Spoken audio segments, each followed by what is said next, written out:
Сіздің музейіңізге бардық қой, сол кезде бір екі жәдігер көрсеттіңіз, олардың киесі бар дедіңіз да. Сіз бұны төрге шығарыңыз, өйткені Абылай хан қазақ тарихының ашылғанын қалайды деген кезде сенбейін десең көз алдында болған. Содан бастап мен Абылай ханның мүсінін терезедегі төрде тұрған тұғырға отырғыздық. Осы музей ше жалпы бізге не үшін керек осы жәдігерлер? Жаңағы ағамыздың 5-ші атасы Меккеге барған кезде алып келген қисуа. Енді үлбіреп тұр, 130 жыл шамалап қалды деп. Мына камера көрсетіп жүрші оқырмандарға. Қаныш Сәтбаевтың креслосын мусорға тастатқан жерін алып қалдым дейді. Сол туралы кішкене айтып жіберіңізші. Шынымды айтсам көзіме жас алдым. Гараждың есігін ашқан кезде есіктің алдында табалдырықта тұр екен. Сонда жүк таситын машина келсе қоқыс тастайтын. Бірінші ілініп кеткелі тұрған, мен сол жерден машинемді қойып алып кеттім. Садақа бәле-жаланы қайтарады. Садақа берсең 10 есе қайтып келеді деген хадис бар ғой. Айтқанда білеміз, бірақ сенбейміз да. Бірақ осыны жаңағыдай басқа мемлекеттер өте жақсы ұстанып алған. Олар өмірде қолданады, бізді ауызда, уағызда қолданады.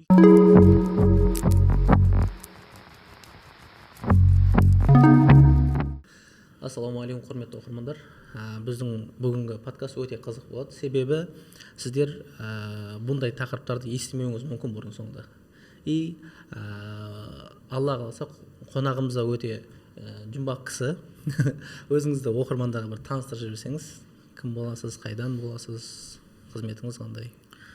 Жүзей Мырзахмет Аманқұлұлы, дінтану ғылымның PhD докторы, Әл-Фараби атындағы Қазақ ұлттық университетінің аға оқытушысы. Бүгінде енді өзімнің қызығып айналысатын жеке бір медресе, музей, кітапхана бағытында ғылыми азын-аулақ жұмыс істеп жатырмын. Болашақта ауқымды деңгейге көтерсек деген жоспарымыз бар. Алдымызда тұрған заттар сол мұражайға жиналған жәдігерлердің бірнешеуі десек болады. Сол бүгінгі подкастқа күшті бір жәдігерлер алып келіпсіз. Мен негізі сіздің неңізде болдым ғой, музейіңізде. Шынымен де мен осы уақытқа дейін негізі музейге бір қатты бара бермеймін негізі. Қазір жастар да негізі бара береді деп ойламаймын. Кеттік музейге деген әңгімені естімейміз ғой жастардың арасында. Бірақ сіздің музейге бардық, әр заттың ана тарихы басқа. Шынымен де біздің андай ата бабамыздың андай бір қылышын көрдік, жаңа айбалта ма, сондай нәрсесін көрдік, шапандарын көрдік.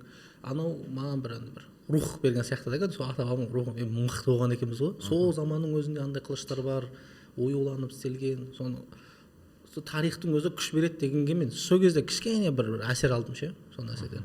Бүгінде сондай бір жәдігерлермен келіпсіз, күшті тарихтан. Бірден осы әңгімені осы нәрседен бастағым келіп тұр да. Бұл жалпы музей сіздің өзіңіздің жеке ашқан музейіңіз ғой да? Өзім дін саласында, мешіт саласында 20 жылдан аса қызмет жасадым, 20 жылға жуық деп айтайықшы. Әртүрлі мешіттерде қызметте жүрдім. Енді соңғы осы 1 жыл болып қалатын шығар, мешітті өткіздім. Сол кезде мен жастарға уәде беріп едім, бір медресе ашып берейін. Өйткені мешіт жастарының рухани жағдайын, әл-ауқатын көзбен көріп, оны сезінгеннен кейін осыны қажет деп ойладым. Соған кіріскен болатын. Бірақ енді соңғы діни заңдардың күшеюі, өзгерістерге байланысты әзірге оны көреміз болашағын. Бірақ айтайын дегенім, менің 7 атам бабамнан бері имамдық қызмет бізде жалғасып келе жатыр. Сол өзімнің фамилиям Жүзей болғаннан кейін, Жүзей ата кезінде Құран ұстаған дін қызметкері, ауылда, жерде үлкен молда ата деп атап кеткен, ешкім атын айтпайды екен. Молда ата деп ғана айтады екен, аймақтардан келіп бата сұрайды екен. Сол кісінің 2 сандық кітабы болған екен. Сәрсен молда дейміз ауылда. Сол кісі Совет өкіметі келгенде имамдықты сол кісіге табыстаған.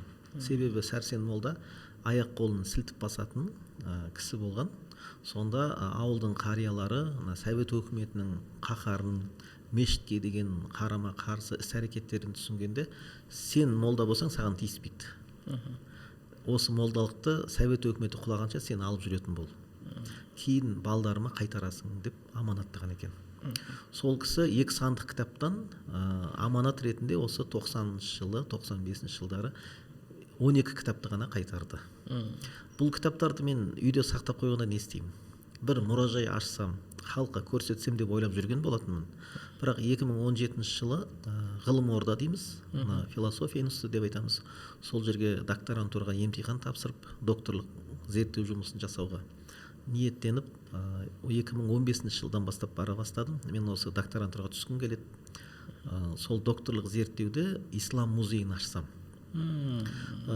диссертацияның ғылыми жұмысы ислам музейіне бағыттасам, біздің имамдардың жәдігерлері, имамдардың ұстаған аса таяқтары, имамдардың киген сәлде шапандары, Құран кітаптары сақталмай жатыр, жойылып кетіп жатыр. Ислам музейі деген ести бермейміз ғой, соны ислам музейі жоспарлаған болатынмын. Академияға барып, профессор ағайларымызға жолығып, өзімнің жоспарымды айттым. Бірақ мен ғылымды біраз енді алыстаумыз, ауылда өскеннен кейін. Ғылыми қалай жазу керек ол жағын білмедім, бірақ көмектессеңіздер. Менде жоспар бар, жоба бар, болашақта бір музей ашсам деген ой болды. Ағайларымыздың көңілінен шыққан шығар, ол кісілер жетекке алды. 7 жыл, 8 жыл қатарынан докторантураға экзамен тапсырғанмын. Алла нәсіп етіп 2017 жылы оқуға түстім. Сонда ағайларымыз, енді Сатиршин Бақытжан деген ағайымыз профессор, өзінің негізгі маманы тарих ғылымы, философия ғылымының профессоры.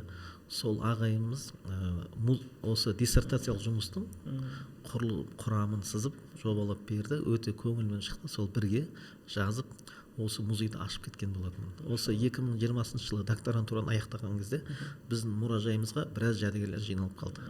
Көп, кәдімгідей көп қой. Әзірге бөлмеміз өте кішкентай, жәдігерлеріміз сыймай жатыр.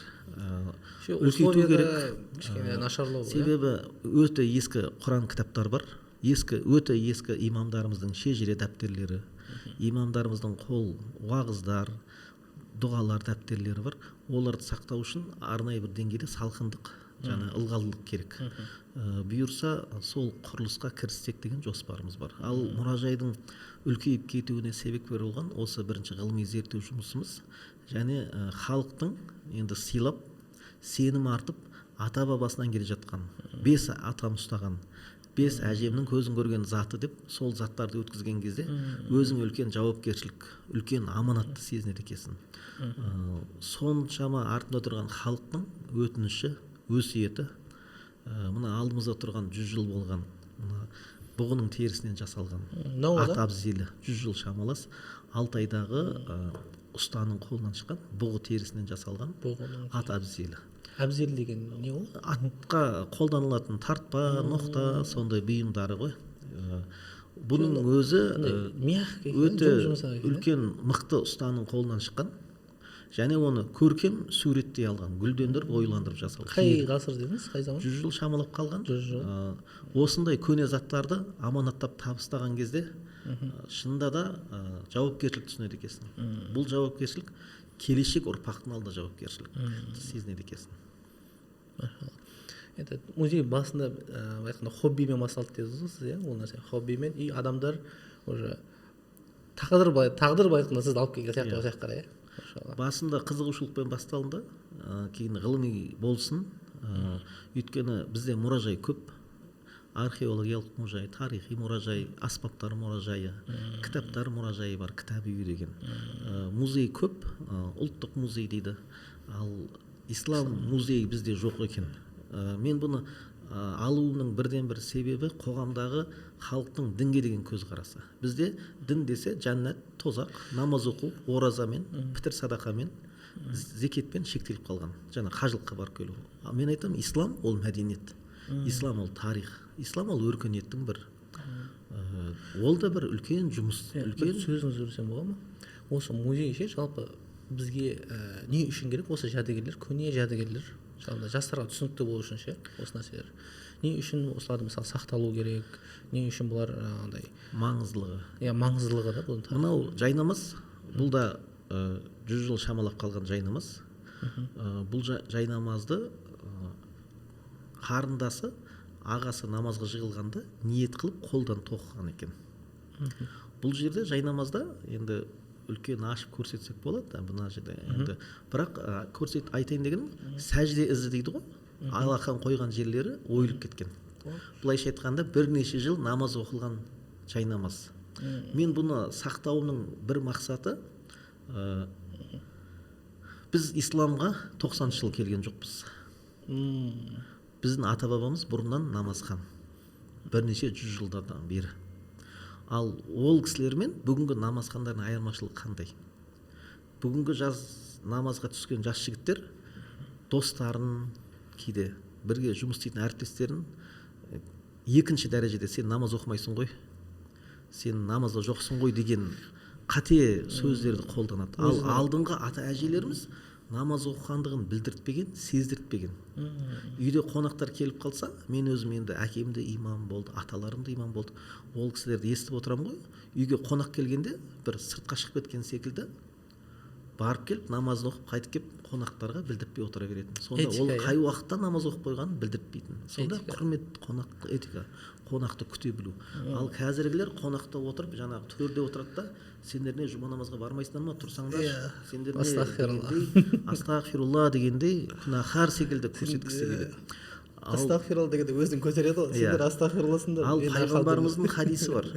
Кімнің жүрегінде кішкентай ғана тарының көлемінде, ноқаттың көлемінде тәкаппарлық болса, ол жұмаққа кірмейді деген. Біздің ата әжелеріміз осыны сақтаған. Мен көне тәсбілер, жай намаздарды, сәлде шапандарды сақтап қалуда осыны көрсетейін деген ғой. Біздің ата қарапайым ғана намаз. Қарапайым жай намаздың тарихы осындай болып отыр дейсіз ғой, бір тарихы. Ал енді бүгінгі намазхандарда не қалады деген кейде сұрақ қойғым келеді. Жақсы, сіз намазхансыз, сізден не қалады ұрпаққа? Бізде мақтанып айтсақ кейде ұрпақтар. Ал мынау жаңағы ағасының қарындасына деген махаббат. Аға, сіз намазға жығылдыңыз ғой, мен сізге кестелеп жай намаз тоқып берейінші, қол өнер. Еще 100 жыл болған ниеті кеп қалды 100 жылға. Еще ниеті де қарасаңыз, әлі күнге сақтау. Жаңа ғана тігілген сияқты ма? Күтімі өте жақсы. Дұрыс көріне ма білмеймін, бірақ күтімі өте жақсы. Өте жақсы екен, иншалла. И сосын сіздің, мен енді өзім қылыш, найза бір нәрселерге қызығамын да. Сіздің жаңа музейіңізде көп қылыштарды көрдік. Өте көп. Біреу қанша сақ дәуіріндегі қылыштар, әртүрлі қылыштар. Бір қылышты айттыңыз ғой сіз. Шөп орып жатыр деп. Соны айтып беріңізші оқырмандарға. Қызық. Бір енді Алматыға келгенде осы бір ағамыздың үйінде пропискаға тұру бізде қиындау болды енді. Қазір жеңіл деген шығар. Енді қазір хабарым жоқ. Енді өзіміздің үйіміз болғаннан кейін. Енді Алматыға алғаш келгенде осы 2000 жылдары немесе 90 жылдары жаңағы үйде тіркеуге тұру, пропискаға тұру деген бір қиыны болатын. Сонда бір ағамызға өтініш жасап, сол үйде пропискаға тұрған едім. Өте қолы ашық кісі екен. Бір тумасақ та бір туғаннан артық бауыр болып кеттік. Сол үйге барып қалсам, сол жаңағы жеңгеміз есіктің алдағы шөпті сол қылышпен шауып жатыр екен де. Ол құнды жәдігер ғой, ол білмейді ол. Енді ол кісілер үшін жай шөп орғанға ыңғайлы құрал. Соны үйге барып сәлем беріп кетейін деп кіре салған болатынмын, амандасып кетейін деп. Соны айттым, ана шөпті басқа нәрсемен орсаңыз дұрыс болар еді дедім. Неге деді, мен музейге алып кетсем бола ма сізге?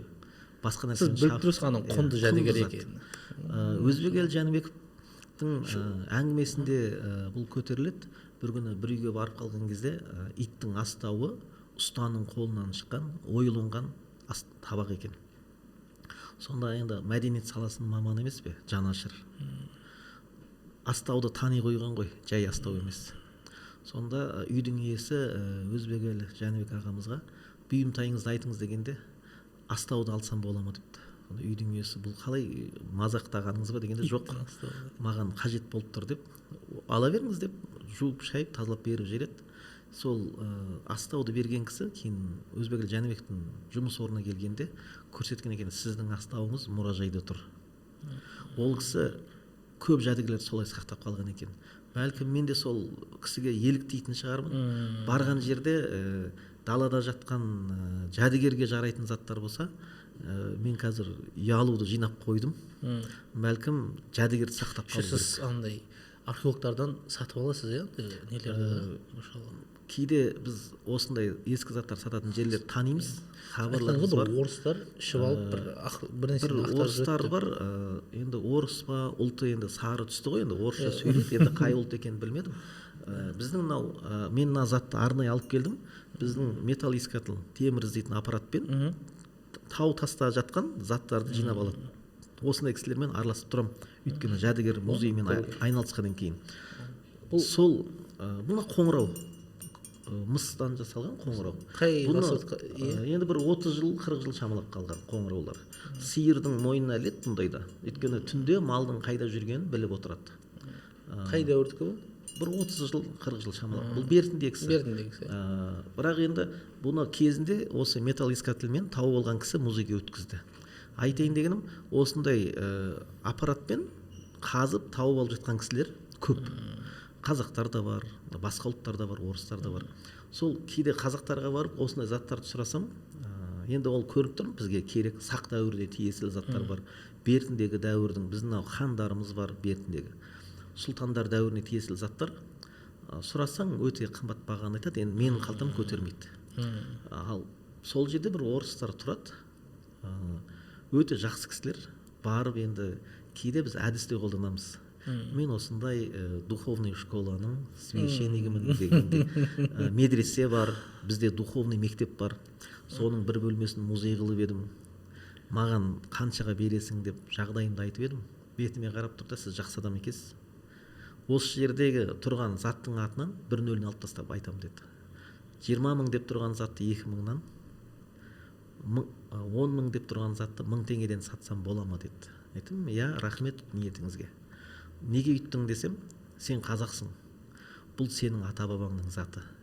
Біз сатушымыз, бізге кім алса да бәрібір. Шетелге кетіп қалмасын деп саған арзанға беріп тұрмын. 1-0 түсіріп береді.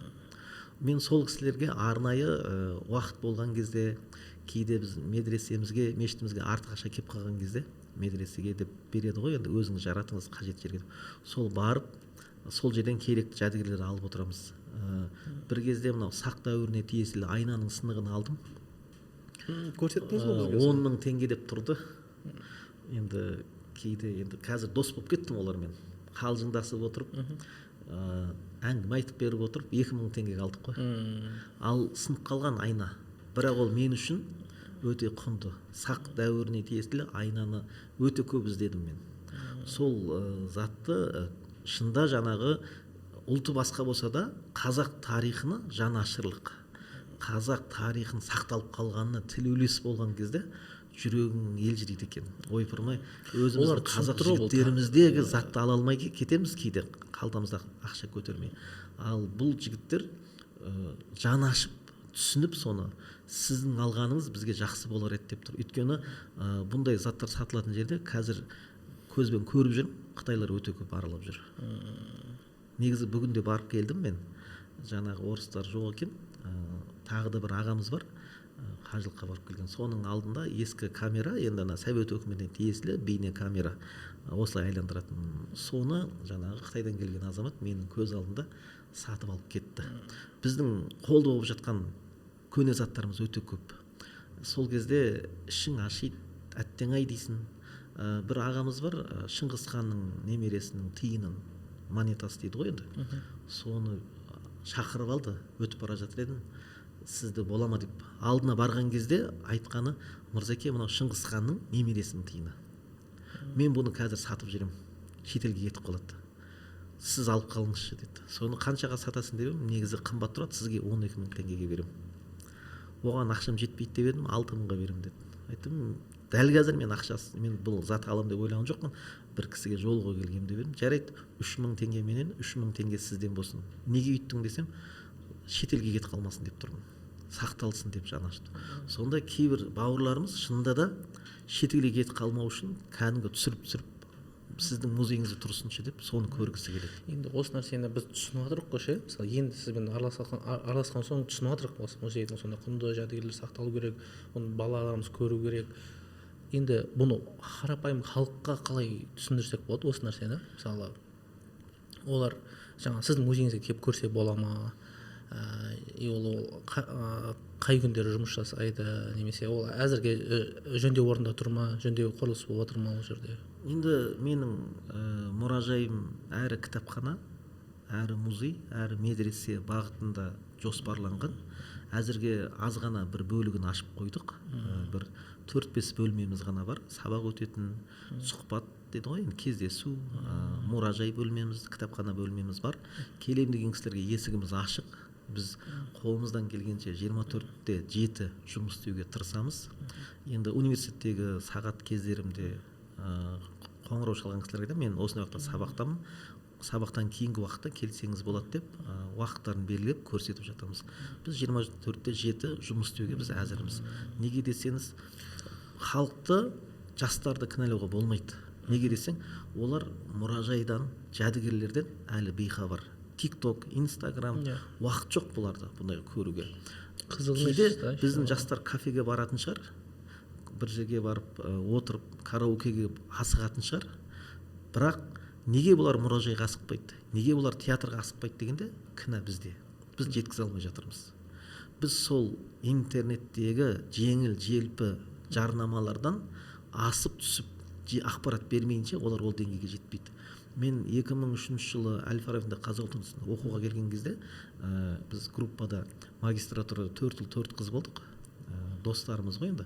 Сол жанымызда жүрген бір қызға Тюз дейді, жастар театры, Ғабит Мүсіреп театрының актері ғашық болды да, екеуі қыз мен жігіт болып танысып, сол жігіт бізді енді қызымен сөйлесу керек қой. Театрға түгел 8-імізді шақырады. Содан біз театрға барып, басында түсінбейтінбіз. Театрда отырамыз. Сонда 2003 жылы театрлар бос тұратын. Алдыңғы қатардың өзі санаулы орын, артқы қатар түгел бос тұратын. Енді кейде мен қолым бос кезде қазір барам, театрда орын жоқ. Бір орынның өзін әзер тауып аласың. Сондай ма? Өте жақсы деңгейде. Театр осыны жеңді, осыдан өтті кезеңнен. Бүгін біздің музей, мұражай қызметкерлері өту керек еді. Осы бостықты толтыру керек еді. Жоқ, мен қазір ойлаймын даже, Алматы ұлттық музей бар ғой, алтын адам тұрған жер. Іші бос тұрады. Бос тұрады. Мен барып тұрам арасында. 5 теңге, 6 теңге. Бос тұрады. Көп те қымбат емес. Бірақ бос. Меніңше бұлар мынау TikTok, интернет желісі арқылы өздерінің уақытылы жарнамалау, қызықтыра білу әдістерін заманға үлгермей қалды олар, иә, қалып қойды. Меніңше мұражай қызметкерлері жаңа тиктокерлерді ала ма, жаңа бір жастармен жұмыс істейтін адамдарды жұмысқа қабылдай ма, штабтан тыс қабылдай ма, сол әдісті қолданса, музейдің іші бос болмас еді. Бізге қызық. Өйткені мынандай да, мысалы біз Түркияға бардық да, Дома Бақче деген сарай бар. Бақша сарайы. Иә. Іші мысалы 80 мың экспонат бар. Иә. 80 мың экспонат. Қай жылы салынған сол? Бірнеше 100 жылдар тарихы бар. Неше узорлар ғимараттың өзі тартып тұрады. Жаман тарады. И біздің Қазақстан келесің почти жоқ қой, Түркістаннан басқа білмеймін қай жерге баруға болатын ше. Түркістандағы ең көне кесенеміз сол шығар. Аштан ба Түркістан? Мына соңғы кездері қарап отырмын, Түркістандағы Қожа Ахмет Яссауи кесенесінің қызметкерлері TikTok желісіне анда-санда бір қызықты ақпарат салып қояды. Сіз мына есіктің қандай тарихы бар екенін білесіз бе? Сіз мына құпия бөлме бар екенін білесіз бе деп, бір жәдігерді алып, мына жәдігердің тарихын айтып берейін бе деп, қысқа ақпараттық мәлімет беріп жатыр. Бұл жастар тартады. Меніңше біздің мұражайлар осылай өту керек. Еще мен Түркістанға бармай тұрып, кітаптан неден көреміз ғой енді. Кітапта мектепте оқытады, сол суретін көргенде бір кішкентай бір 2 этажды үй сияқты көрінетін ғой. Қасынан барсаң өте үлкен екен ғой. Өйткені мынандай қылып қалдым, құмырсқа сияқты қасында ше. Өйткені мен оны алдына барғанда бөренелерді қараймын ғой. Сонда бас киімім түсіп қалады. Иә, бүйтіп соншалықты керемет биік. Еще аурасы бар нердің, басқаша бір аура бар ғой. Қожа Ахмет Яссауи кесенесі 2 этажды екенін, 2 қабатты екенін білмейді. Оның әлі ішкі құпиясы, бөлмелері қанша бар екенін де білмейді жастар. Соны бұлар ашықтаса, жарияласа, сол 2-ші этажды ашса, қызық болар еді жастарға. Сонда мақтанасың негізі андай, сондай бір, енді ол заманда ондай көп болған шығар енді. Бірақ енді мен білетінім сол да, Арыстан баб пен Қожа Ахмет Яссауи кесенесі. Дінтану саласында біраз жұмыс істеп жүрмін ғой, әсіресе жәдігер тану, музей саласында. Соңғы кездері барынша біз ақпараттық желілерді пайдаланып, министрліктерге үндеу тастап жүрміз. Біз мына мұражайларды, тарихи орындарды есігін құлтып қоямыз. 9-дан 6-ға дейін деп. Әсіресе Арыстан баб, Қожа Ахмет Яссауи кесенесі. Бұлар 24-те 7 жұмыс істеу керек еді. Соңғы айларда мен өзім көңілім қуанып қалдым. Біздің бұл өтінішіміз жеткен екен. Арыстан бабты 24-те 7 есігін ашып қойған. Барам десе есік ашық. Болашақта басқа да мекемелер осылай жұмыс істеу керек. Туристер көбейіпті, мен жақын көбейген. Ал енді менің жаңа айтып отқан Алматы қаласында Райымбек ата жатыр. Түркістанда Қожа Ахмет Яссауи. бұл Қожа Ахмет Яссауидің жатқан бөлмесін әкімдерге, министрлерге, бастықтарға ашады арнайы. Жастарға қол жетімсіз. Бұл әкімдерге керек емес Қожа Ахмет Яссауи, министрлерге. Бұл бүгінгі ұрпаққа керек, мектеп оқушысына керек, ол студентке керек. Ол болашақта осы мемлекеттің мықты маманы ол. Сонда ол Қожа Ахмет Яссауиді тордың ар жағынан көріп қайтқаннан гөрі жанына барып көрсе, оған көбірек рухани әсер алады. Себебі менше дома мақшеде болдым ғой. Осман империясының несін сездім. Сұлтандар ашық жатыр. Еще андай осындай жәдігерлері сарайдың өзіне кірем ғой кәдімгідей. Әшейін құлдардың сарайы бар да, құлдардың арналған. Только қыздарға арналған не деп айтатын еді, ұмытып қалдым. Күңдер. Гарем, күн дейміз. 200 гарем ба, 100 гарем ба сол жерде. Іші білмеймін, сол замандағы алтынмен жасалған нелер, люстралар бар ғой. Люстра, вообще таңғалдым анаған. Мына өткен жолы соны сезеді екенсің энергетикасын. Интернетте жүр, осы Стамбулдағы мешіттегі түйе құстың жұмыртқасын асып қойған. Соны көрсетіп жатыр. Не үшін асып қойған білесіз бе дейді. Түйе құстың жұмыртқасына өрмекшілер иісінен қорқады екен. Сонда мынандай зәулім сарайды өрмекшіден қорғау. Айя София мешітінде де бар. София мешітінде. Тоже сондай бар. Бізде де осындай жарнаманы көрсете білсең, сонда Айя София мешітінің түйе құстың жұмыртқасын көруге қанша турист келеді. Бізде де осындай жұмыстар жүрсе, мен де жаңағы айтам, Қожа Ахмет Яссауи кесенесінде Яссауидің жатқан бөлмесін мен өзім қанша барғанда сыртынан көріп кетем. Әлі де айта берем, қашан ашылғанша мен тоқтамай айта берем. Ол ашылу керек. Барған кезде біздің мектеп оқушылары, студенттер, мына жас жеткіншек Яссауидің жанында тұрғанда, бәлкім шынында да бір рухани байланыс. Біз рухани жаңғыру деген осы. Ол плакат іліп қою емес, рухани жаңғыру. Жаңағы бір-екі лотты тендерді бір-екі адамға беріп қойып, ол жаңағы фото отчет жасау емес, ол рухани жаңғыру деген. Рухани жаңғыру байланыс құру. Сонда Қожа Ахмет Яссауи өзінің заманында өте таза, өте адал тамақ ішіп, елге қызмет еткен ұстаз. Бәлкім соны көрген біздің жастар еліктейтін бе еді. Тағы бір сізден сұрағым келіп жатыр. Сіздің музейіңізге бардық қой, сол кезде бір-екі жәдігер көрсеттіңіз, олардың киесі бар дедіңіз да. Осы кие деген соны түсіндіріп беріңізші, қалай бір оқиға айттыңыз ғой сіз сол киеге байланысты. Жаңа Абылай ханның оқиғасын айттыңыз, жаңағы бір дабыл қаққан бір соның киесі бар дедіңіз. Сол туралы айтып беріңізші, қызық да маған осындай музейдің киесі бар деген. Мен өзім мына докторлық зерттеуде кие, қасиет деген тақырыпта мәселелерді көтердім. Бұл жазу бір басқа, сезіну бір басқа. Мен енді ондайды сезінбеймін, өйткені ол жақтан алыстаумын. Емшілік қасиетте жүрген кісілер көп келеді қонаққа. Өздерінің жаңағы сұрақтарын қойғысы келеді. Өздерінің басынан өтіп жатқан нәрсе шынымен де не күй екенін менен сұрағысы келеді. Енді дін танушы болғаннан кейін, Қырғызстаннан да қонақтар келеді екенсіз. Қырғызстаннан көп келеді маған қонақтар. Сонда олар не үшін келеді? Өйткені мешітке барса жұма намазға, жаңа имамдар жұма намаз айтады, емшілер жын шайтан арқылы емдейді дейді. Бұл кісіде күдік пайда болады. Бәлкім мен шынымен де жын шайтан арқылы емдеп жатқан шығармын. Сонда олар маған келеді. Айтам, мен енді сізде жын шайтан бар ма жоқ па мен білмеймін ондай. Мен ондай білім маман иесі емеспін. Егер шынымен білгіңіз келсе, мына сүрені 1000 рет қайталайық. Ықылас сүресі, Фалақ сүресі, Нас сүресі. Көрейік қандай өзгеріс пайда болады. Мен енді тәжірибе жасаушымын. Бірақ сол келген қонақтар айтып жатады. Мына заттың иесі пәленше екен. Мен мысалға айтпай жатып, ол танып отырады. Мен де мына қолымда мысалға Халиф Алтай ақсақалдың үйіне барып, атаның баласына өтініш жасадым. Мен атаның бір-екі затын музейде сақтасам бола ма деп. Сонда атаның баласы айтты, сізге берем, егер үйге келсеңіз деді. Сіздің үйіңізге кіріп, мен үшін үлкен мәртебе. Мен қуана барам. Сол үйге барсам шай дайындап қойыпты. Сен нан ауыз тиесің, содан кейін атаның затын аласың. Сонда баласына берген тәрбиесі, келген кісіге нан ауыз тигізу.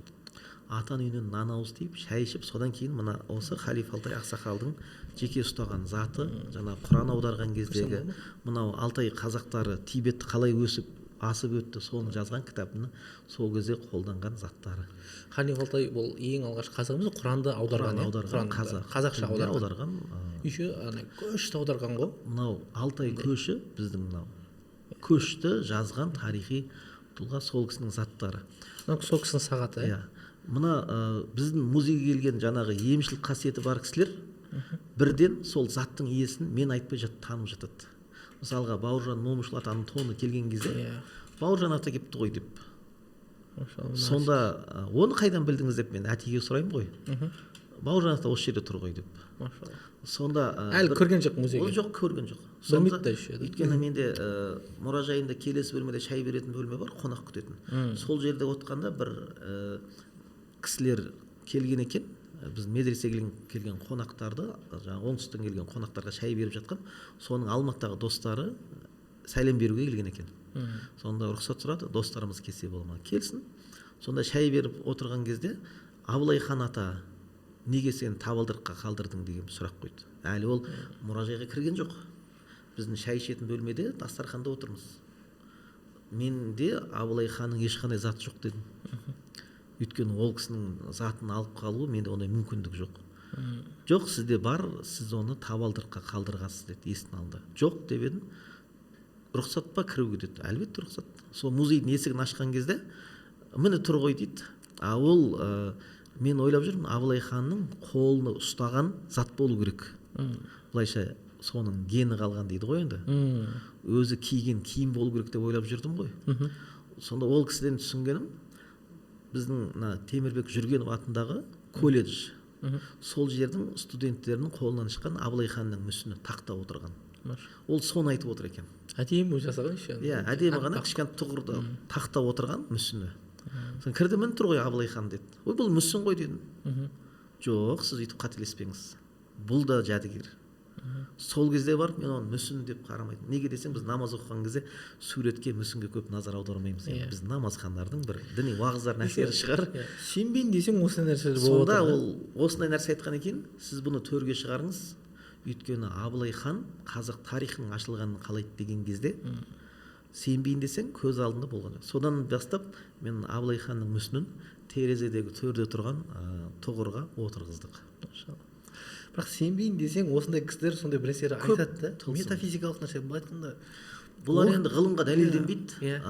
Егер саналы қалыпты жағдайда адамның ақылына қонбайтын әңгімелер. Былай айтқанда береке сияқты ғой. Берекені көрсете алмайсың, бірақ ол бар да. Бар да, бірақ айта алмайсың. Бірақ ол бар.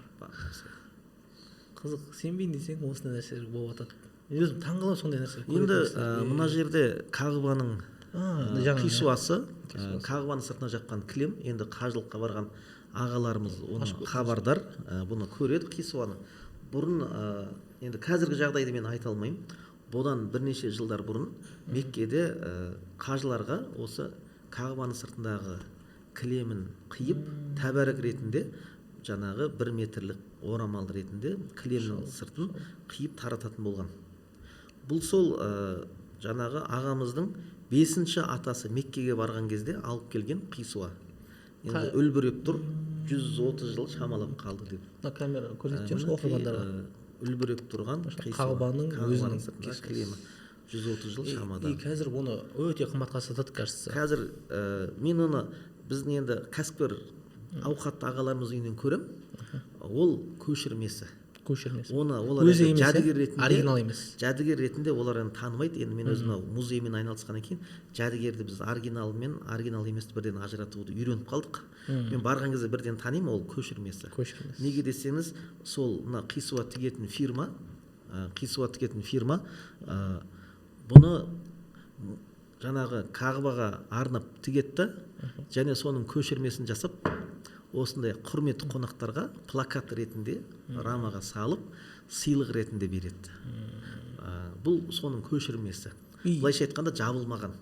Өйткені сыртында 1 жыл тұрған кезде оны күн жеп қояды. Енді Меккенің күн ыстықтығын білесіздер. Ол үлбірейді. Ал мынау ешқандай күн түспеген, цехтан шығып тікелей рамаға салынған көрініп тұрады. Содан ажыратуға болады жәдігер. Мынау үлбіреп тұр. Мынау күннің астында тұрғандығы көрініп тұр. Зәмзәм суға келесіз, иә, бұл айтайын дегенім, жаңағы кие деп жатсыз ғой. Бұны берген ағамыз, Талған деген ағамыз берді. Кезінде Мұстафа Өзтүрікті емдеген екен бұл кісі. Өте көп адамдарға, өнер саласында жүрген әншілеріміз емдеген ағамыз.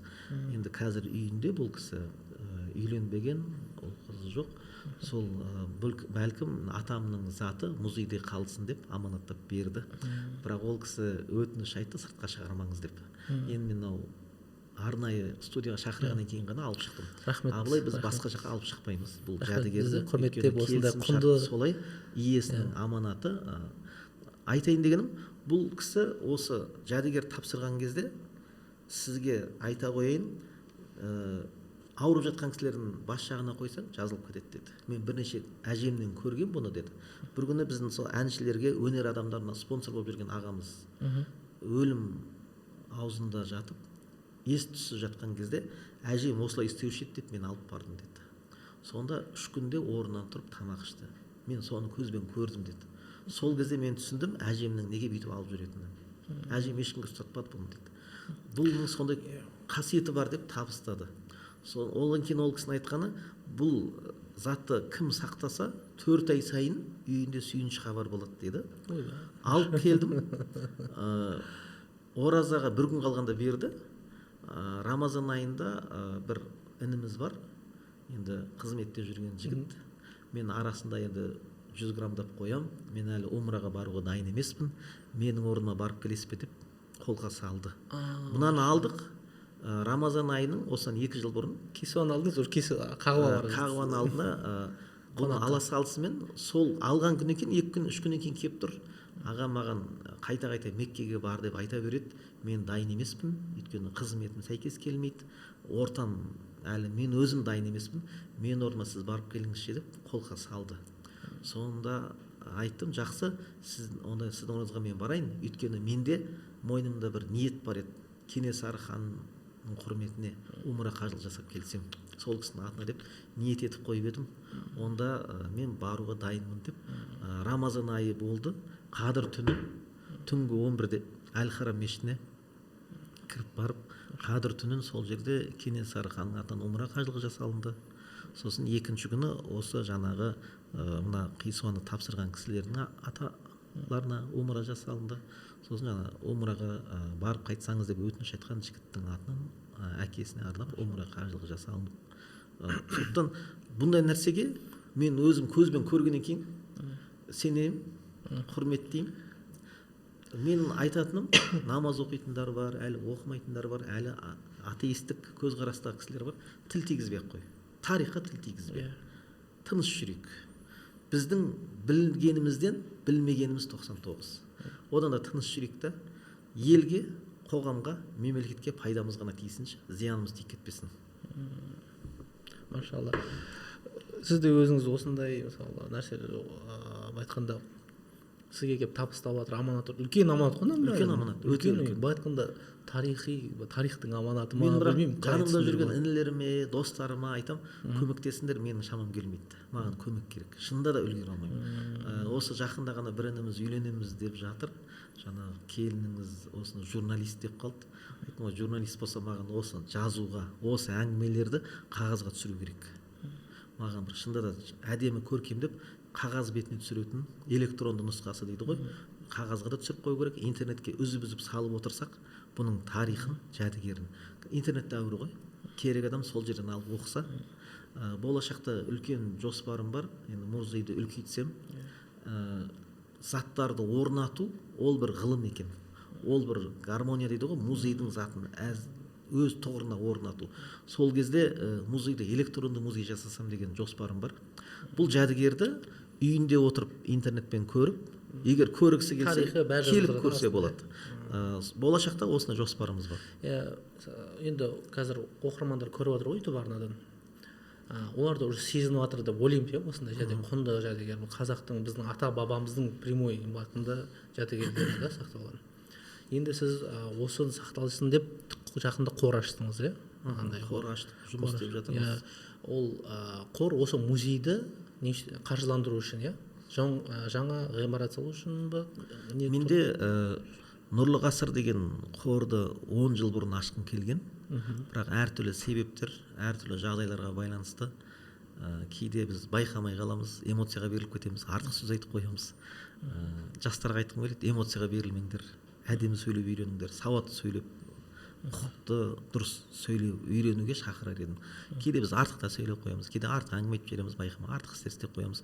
Сондықтан бір себептерге байланысты Нұрлы Ғасыр қоры ашылмай тұрып қалып еді. Соның сәті түсіп өткен жылы біз аштық. Осы 1 жыл толады жақында қорымыздың ашылғанына.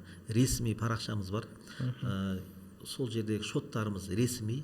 Мен жаңағы қор қызметші ініме айтып отырам, біз 1 тиынына дейін есеп беруіміз керек.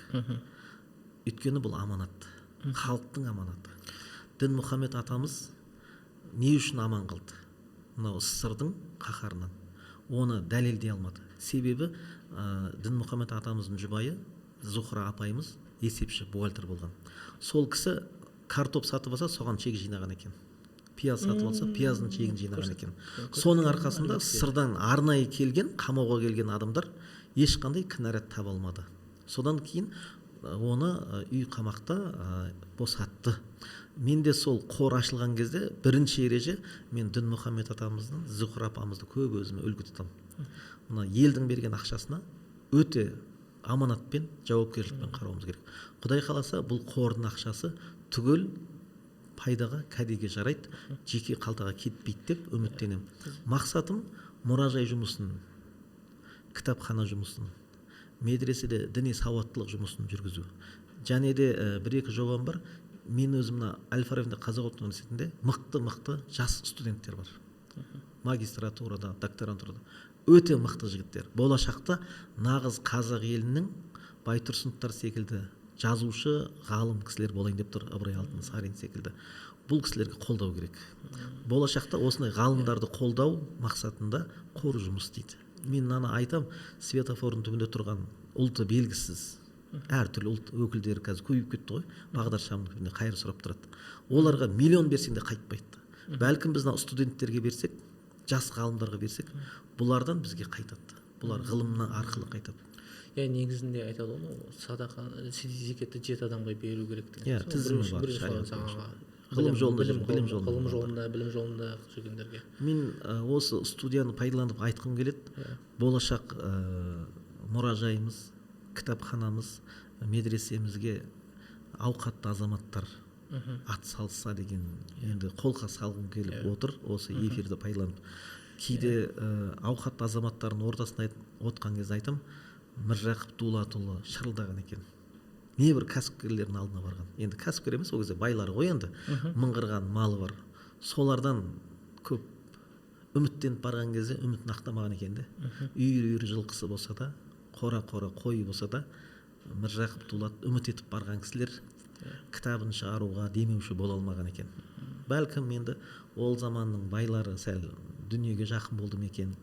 Сонда Міржақыптың кітабын мынау татар азаматтары жаны ашып, мынандай азаматтың кітабын шығуына үлес қосқан. Татарлар қолдау көрсеткен. Сонда Ахмет Байтұрсыновтар, Міржақыптар демеуші таба алмай кеткен. Айтам, бүгінде содан әрісі берісі. Содан алыс кеткен жоқпыз. Шетелде шоттары бар шығар, яхталары бар шығар. Бірақ бәлкім олар бізді білмейді. Біз оларға жеткізе алмай жатырмыз. Сол эфирді пайдаланып, демеушілер болса, пайдалы жұмыс істесек. Мен оны кітапхана деп жатқаным, Түркияда бір кітапхана бар. Кітап оқыған оқырмандарына тегін сорпа береді. Бір кішкентай сорпа, кесемен, бір шай, бір нан. Талғажу ғой, енді азғантай болсын, тамақ ішіп, кітабын ары қарай оқысын. Кітап оқыған адамнан жамандық шықпайды, негізінде. Қиянат шықпайды. Бұйырса, менің де болашақ кітапханамда осындай жастарды кітап оқуға қызықтыратын бірнеше бағдарламамыз бар. Интернеттен, тиктоктан, ютубтан жастарды шығарсақ, кітап оқуға. Мен оның жемісін көрмейтін шығармын. Мен ол балдар мықты маман болғанда, мен ол уақытта болам ба, жоқ па, мүмкін болсақ та қария болатын шығармыз. Менен кейінгі уақытта сол жемісін берсе деген жоспарлар. Дәл осы сіздің сөзіңізден кейін жаңа оқырмандар енді осы музейдің құрылысына атсалысуы мүмкін да. Қалай атсалыса алады? Жаңа Каспийде бар ма сізде? Бізде арнайы шоттарымыз бар. Жаңағы сіздерге берсек, осы жаңағы видеомыздың астына бекітсе, арнайы шоттарымыз, номерлеріміз. менің де өзімнің жеке номерім бар, егер хабарласам десе, егер айтуға рұқсат болса айтсам да болады. 701-570-73-71 деген арнайы жеке номерім бар. Егер мүмкін болса жаңағы видеоның астына қойсаңыздар да, егер келіп бізбен жүздессе, сол жерде бетпе-бет сөйлессек. Енді мен өзім көбіне 20 жылда мешіт саласында жүрмін ғой, енді дін саласында. Миллион бер деп талап етпеймін. Бір кірпіш болсын ат салса берші. Мына қазіргі құрылысымызда солай салынды ғой. Уақыт, жаңағы Абайдың бір ғана сөзі, сенде бір кірпіш дүниеге кетігін тапта бар қалың. Кішкентай бір кетікке ат салсаң деген үмітім бар, ойым бар.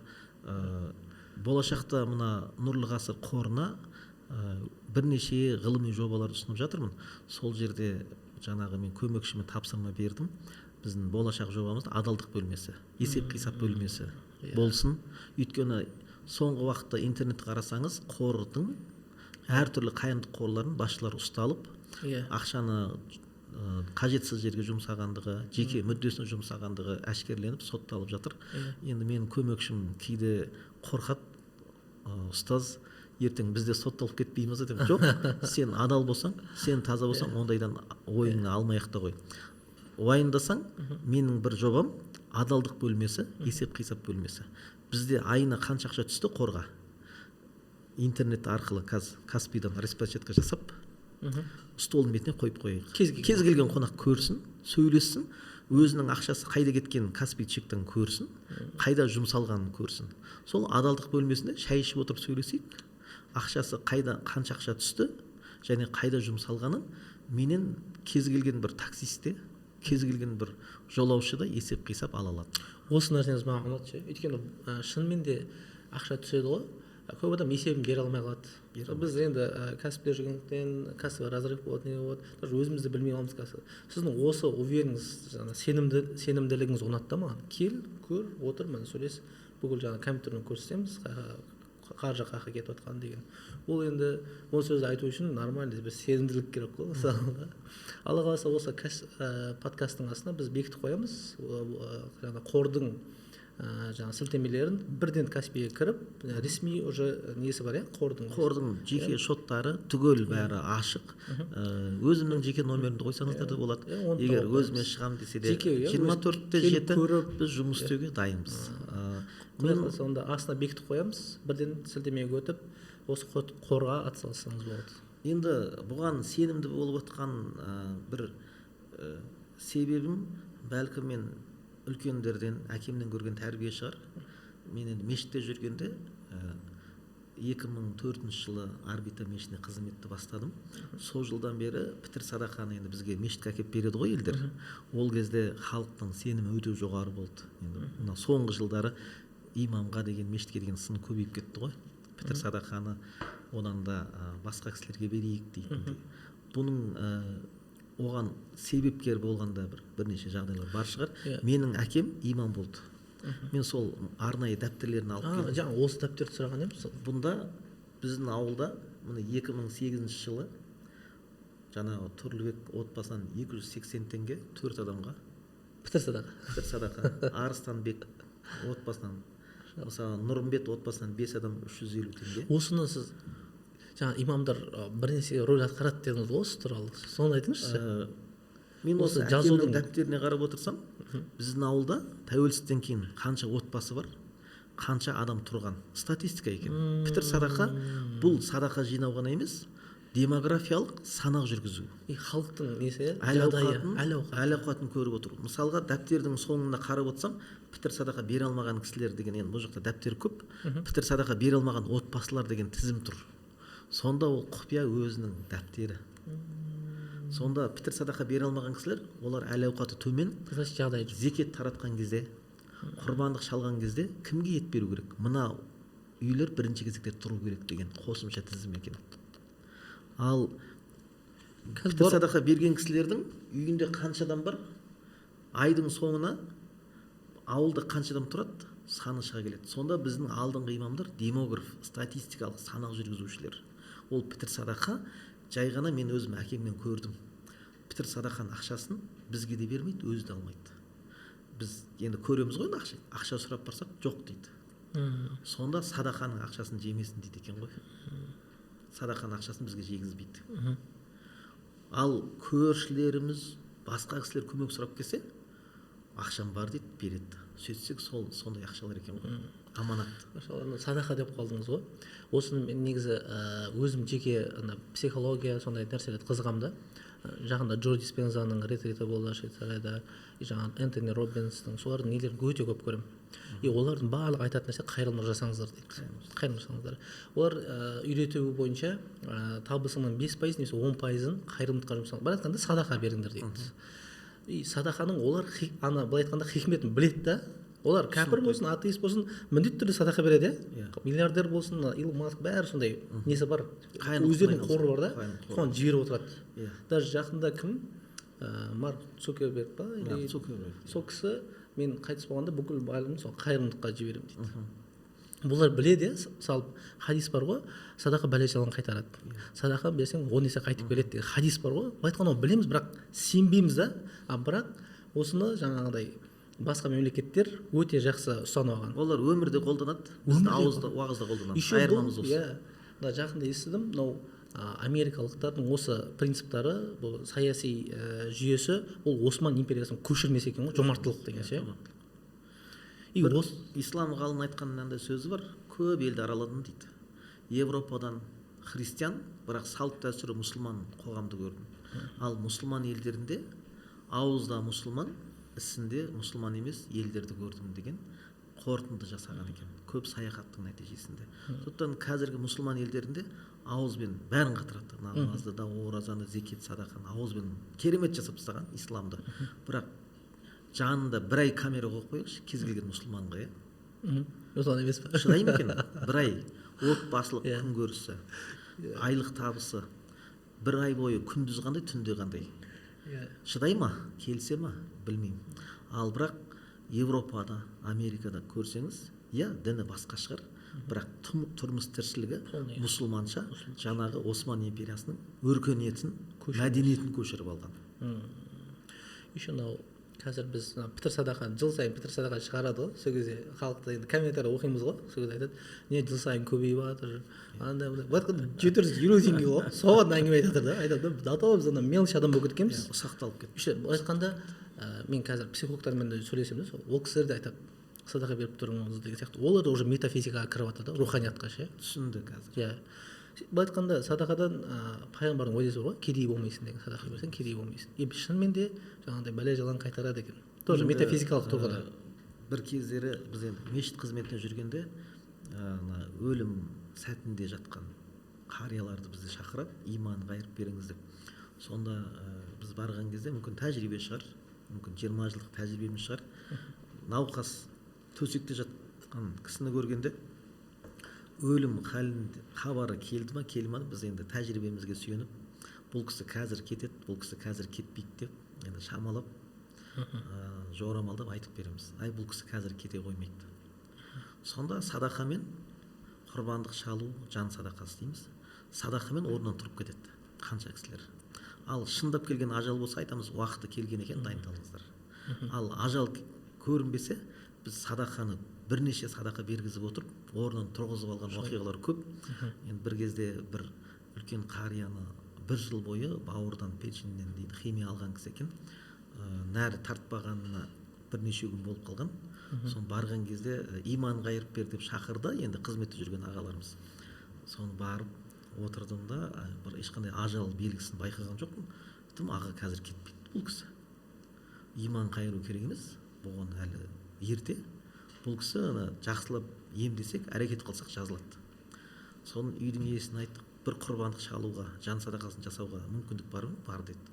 Сонда олар енді түсінбей тұр ғой енді. Келді, жас жігіт келді да, бұл кісі ата қазір кетпейді деп. Больница болды, дайындалды деп шығарып тастаған кісі. Сол кісіні аяқтан тұрғызып алдық. Содан енді оның жаңағы енді атын айтпай қойын, үлкен қызметкер болған кісі екен, министрлік дәрежеге дейін жеткен кісі екен. Қазір сол кісінің құдалары, жекжаттары, көршілері, бұрынғы достары жаңағы чудо дейді ғой енді.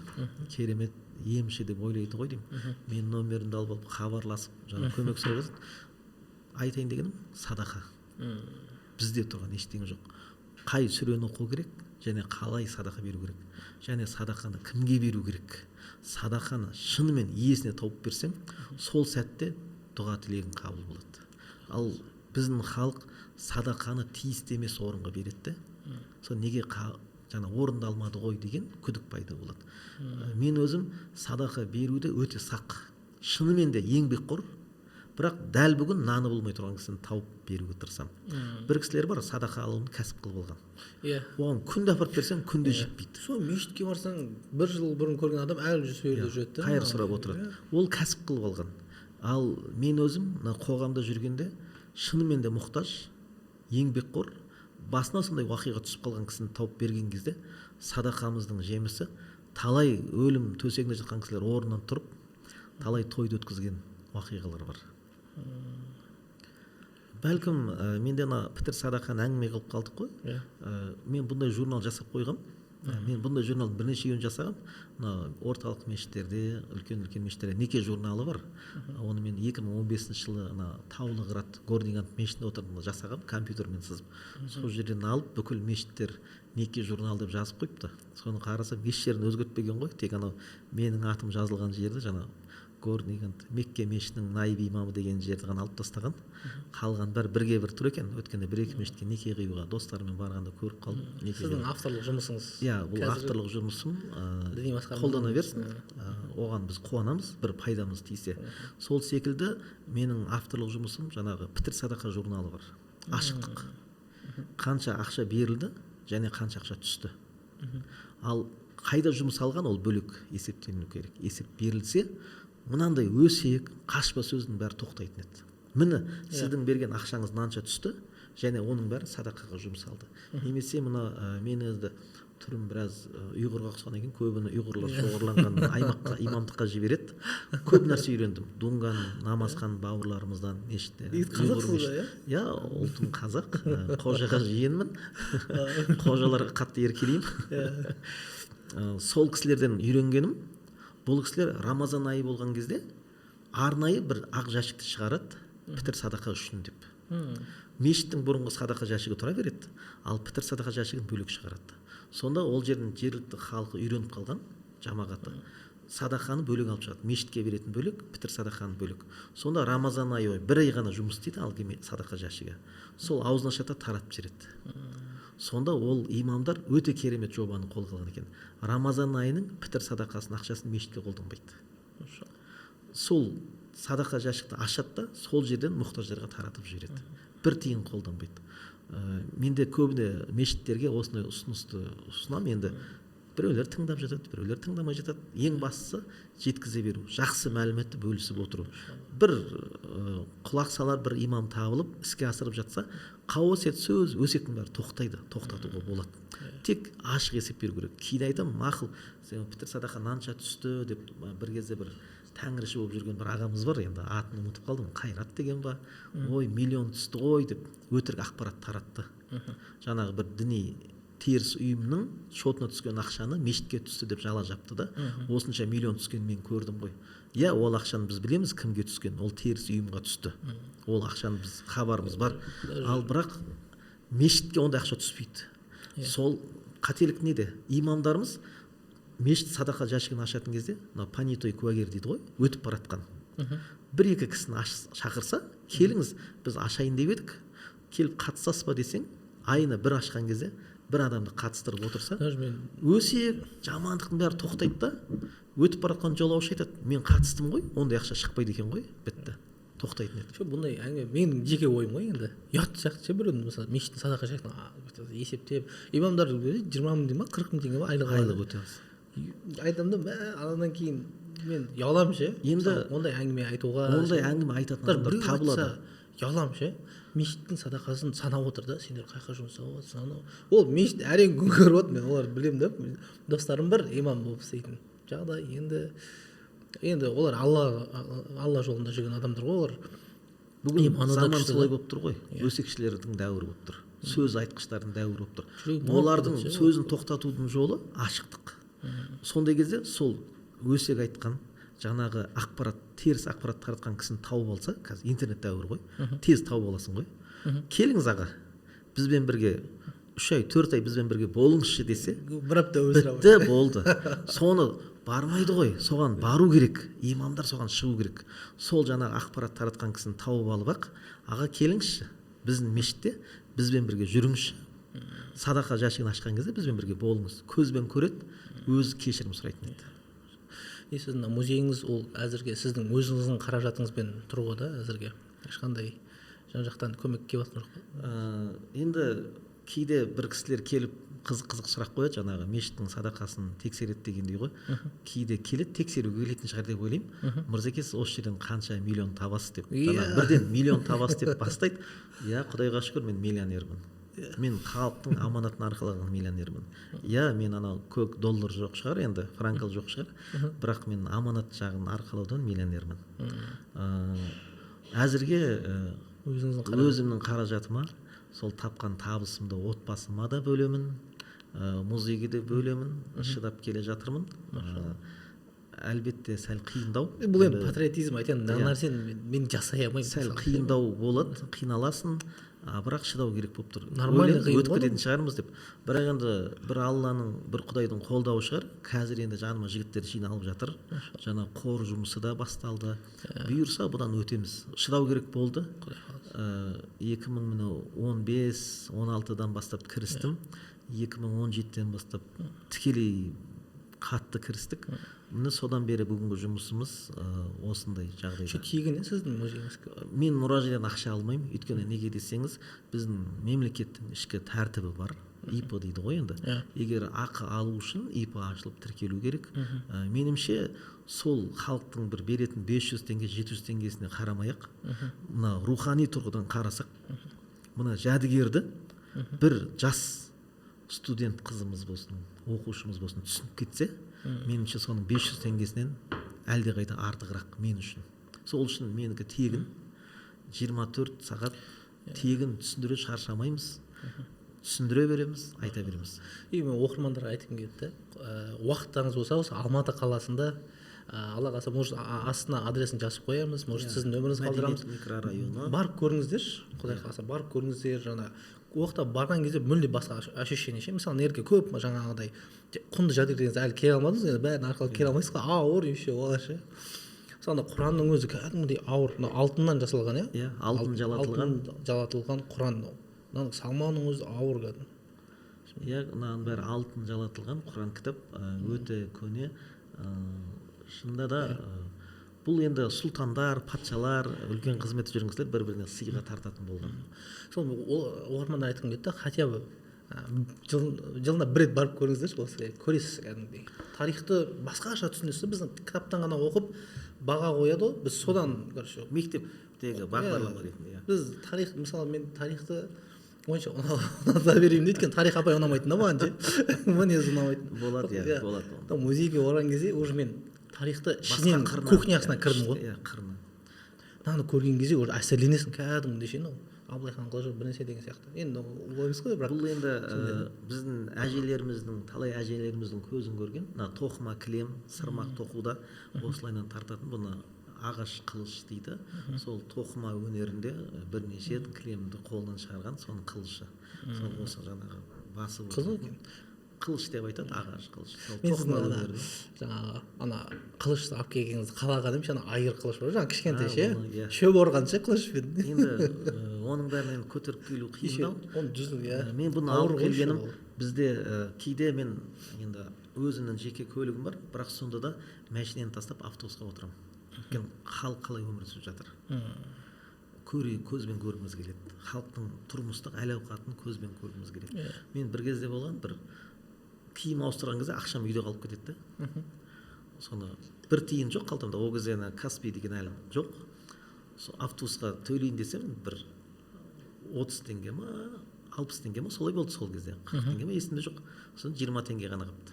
Соны водительге беріп жатырмын, жүргізушіге. Аға, ол кезде жүргізушіге төлейміз енді, ана есін алда тұрған кісіге. Кондуктор дейді ғой енді. Соны айтсам, ақшам қалып кетсем түсінбейді. Енді мүмкін көп қой енді, ондайлар төлемейтін кісілер көп болып тұр ғой. Сендер өмір үстесіңдер деп, өтірік деп түсініп тұрмын ол кісіге, сондай кісілер көп екен төлемейтіндігі. Мен сондай жағдай, сол кезде бір орыс келіншек менің орныма ақша төледі. сосын телефон номеріңізді беріңіз, мен сізге кейін аударып жіберемін десем, жоқ, ештеңе керек емес деді. Біз осы автобусқа мінген кезде біріміз түсіністікпен қарасақ. неге ше Енді айтайын дегенім, сонда бір әжелер жастарға ұрсып жатады. Сендер үлкендерге орын бермейсіңдер деп орынға талып жатады. Кейде аталар ренжіп жатады жастарға. Мен өзім айтамын, жастарға ренжімеу керек. Жастарға біз ештеңе көрсеткен жоқпыз. Сіз алыңыз да тоқыма өнеріңізді тоқып отырып, бір видео түсіріп таратыңызшы. Келесі жолы сіз автобусқа мінсеңіз, жастар сізге өзі-ақ орын береді. Қазір ата әженің өзі интернет кіріп алған дәуір ғой. тиктокта Біз жастарды емес, ата әжені қалай шығарамыз деп жүрміз. Мен мынаны арнайы алып келдім. Талай әженің көзін көрген қолөнер. Міне тикток, міне интернет сізге. осын тиктокқа сал дейсіз ғой. Міне көз май, қанша қолөнер. Осының әжеміздің қолынан шыққан кілемді, сырмақты, жаңағы алашаларды қазір ұрпақтар мақтанып ұстайтын шығар. Бәлкім біз үлкен ата әжелеріміз өздері қолөнерді дамытса, мына қамшыны әтеге алып келдім. Қолөнер. Мынаның бәрі қамшы, ұстаған қолынан шыққан, мына жерге орта екен, мүйізін қойған екен. Соны неге қойдыңыз десем, биікте жүріңіз. Таутеке тек биік шыңдарда ғана жүреді. Сіз сол биікте жүруге лайықтысыз деп арнайы маған арнап тоқыған екен де. Қолөнер ғой. Осы жастар, аталар, қолөнерші аталарды, шебер әжелерді көргенде автобуста өзі-ақ орын береді. Екінші айтатыным, біздің ата әжелеріміз бар ғой, ұлттық киіммен жүрсінші көшеде. Сол киім-кешекпен келген апаға бар ғой, орын бермесе маған айтсын. Мырзеке бермеді ғой деп айтсыншы. Береді. Мен Мұрат деген ағамыз болды. Мен 2002 жылы келгенде, сол жылдан бері қолында аса таяқ, белінде белбеу, шапанмен жүреді. Мен ол атаны трамвайда көретінмін. Сол кісіге барып сәлем беретінмін, бірақ дос болып кеттік кейін. Сонда мен не үшін орын берем, сәлем берем. Үстіндегі оюлы шапан, күміс белдік, қолында таяқты көрген кезде, сол киімі мені құрметке лайықты деп ойлаймын. Киімнің өзі мыс беріп тұр. Сонда біздің әжелеріміз, аталарымыз бір жилетке кисінші енді, түгел киінбек. Соның өзі орын беруге түрткі болар еді. Енді ойлаймын да жаңағы, енді может 2 жылдан кейін енді біздің ұрпақтарымыз енді біздің жәдігерлеріміз десе, мысалы Томми Хилфигердің несі ата бабамыз деп өздері ештеңе шығармаған ба деп, мысалы не істеймін ба деймін, ұялатын шығар деймін бізге. Өйткені шынымен өзіміздің ұлттық ештеңе не қалдырып бара жатырмыз? Ештеңе жоқ қой. Мысалға бір кісі өзіне сұрақ қою керек. Сенің немерең, сен немен мақтанады? Немен еске алады сені? Қай жеріңмен, қай затыңмен? Біз хотя бір затты, мына мен енді қамшы, менің өзімнің қамшым негізі маған арнап тоқылған. Ойлаймын, мен балаларыма, немерелеріме атамның қамшысы деуге жарайды. Қолымнан талай рет ұстағам. Мен ал сенде онда сондай бір зат бар ма қалдыратын? Шынымен ғой, біз ата бабамызбен мақтанамыз енді, жәдігерлерді. Өткенмен мақтанып жүрік. Бірақ өзімізмен мақтанатын неміз бар. Бүгінге жылдым жоқ қой. Бір жылдары Америкада, енді кім ұйымдастырғанын білмеймін, Наурыз мерекесін өткізеді. Қазақстаннан. Сонда бір топ әжелеріміз, аталарымыз ұлттық киіммен барады. Наурыз аяқталып қайтар кезде сырма, кілем, жаңа қоржын, әжелеріміздің қолында сақина, білезік, жаңа шашбаулармен барған ғой. Сонда бір американдық кісі $100 беріп, қолыңыздағы сақинаны сатасыз ба дейді. Әже сатып жүреді. Содан ал сол жерде тұрған кісілер білезікті сатыңыз, ананы сатыңыз, түгел киімін сатып, әжелеріміз самолетте қайтар кезде сол джинси, футболмен қайтқан ғой енді. Сол кезде американдықтар айтқан сөзі бар. Сіздер мәдениеттің не екенін білмейді екенсіздер. Сіздер аталарыңыздың, әжелеріңіздің көзін сатып, біздің түкке тұрмайтын джинсиді киіп бара жатырсыздар деп. Сонда бір кісі сондай сын айтқан екен. Мына Тасмағамбетовтің кезінде мына Стамбулда өткен осы Наурыз мерекесін өткізіп, сондай керемет іс-шара ұйымдастырған екен. Сонда Стамбулда тұратын бір қазақ апамыз, үлкен кәсіпкер болса керек, ауқатты кісі керек. Үйге келіңдер деп, шай берейін, біздің ауылмен танысыңдар деп, керемет дастархан жайып күтеді. Сонда үлкен сахнада ұлттық киіммен шыққан қыз-келіншектеріміз, ұзын бұрмалы, жаңағы ұзын шаштармен шыққан қыз-келіншектеріміз бар, жаңағы өнер көрсетті, жігіттер жаңағы қыпша белді жилеткамен би биледі. Әже соны көрсеткісі келген екен өзінің отандастарына, міне қазақтар деп. сонымен кешкі дастарханға концерт біткеннен кейін шақырып тұр ғой енді. Кешкі дастарханға жаңағы күнделікті осындай киіммен келген ғой. Сонда әже қатты ренжіпті. Ей, бұл қалай болды? Мен сендерді ұлттық киімді таныстырайын деп балама, немереме, көршілеріме сол мақсатта шақырып едім. Мына киімдерің не? Мен не деп сендерді таныстырам деген ғой. Сонда жаңағы енді естуімше, мен басқасында болған жоқпын. Сонда Иманғали ағамыздың бір сөз айтты дейді, өте ауыр сөз айтты. Бұл кісілер Құдайды да, халықты да, өзінде алдап жүрген адамдар ғой. Апа не сұрайсыз деген екен. Ауыр сөз ғой. Өте ауыр сөз. Құдайды да, халықты да өзінде алдап жүрген адамдар ғой. Бұлардан не сұрайсыз деген. Даже мен өзім де жақында түсініп жатырмын бұл нәрсені ше. Мысалы шетелге шығып жаңағыдай мәдениеттерін көреміз ғой. Мен сол кезде түсіндім ше. Қазақстанға келеміз, бізде тарихи почти ештеңе жоқ та. Былай айтқанда қазақтар андай орыстардың айтатын да может солар шығар. Сендер біздің арқамызда жаңа адам болдыңдар. Бұған не сендер типа тас ғасырда сияқты адамдар сияқты өмір сүрдіңдер деген сияқты. Мәдениеттерін көрсете алмай жатырық та. Көрсете алмай жатырық. Түріктерге барып қарасаң жаңағыдай 300 жылдық, 500 жылдық бар. Өте көп тарих. Страшно көп ше ана. Сол заманда дамып кеткен нелері кәдімгі. Андай порттары бар, нелері сол заманда. Мына рухани жаңғыру дегенде мен арнайы бүгін тиындардың бір шетін ғана алып келдім. Бізде Шыңғысхан немересінің тиын алып келейін деп едім. Енді біз өткенде заттарды жинаған кезде сол табылмады. Мына біздің алдыңғы сұлтандар. Тиын арабша жазуы бар, және арабша жазуы жоқ біздің тиындар, көне дәуір тиындар. Ең көне қай ғасырға тиесілі? Ол көрінбейді. Өйткені көне тиындарда жазу да көрінбейді. Өйткені өте көп жылдар өтіп. Олар күміс немесе алтын деп бөлінеді ғой, бұл жерде бізде бақыр деген сөз бар. Пәлен жерде алтын бар, барсаң бақырда жоқ екен деген бізде мақал. Осы бақыр тастар. Бақыр темірлер. Бақыр осылын бақыр деп айтады. Ал алтын, сары, күміс, ақ болып өзінің несін жоғалтпайды сарласын. Мен бұларды қатар қойғаным, кейінгі мына біздің Ахмет Жұбановтарымыз бар, Ильяс Есенберлин, Әл-Фарабилер, бетіндегі тиындар. Меніңше рухани сабақтастық деген осы шығар.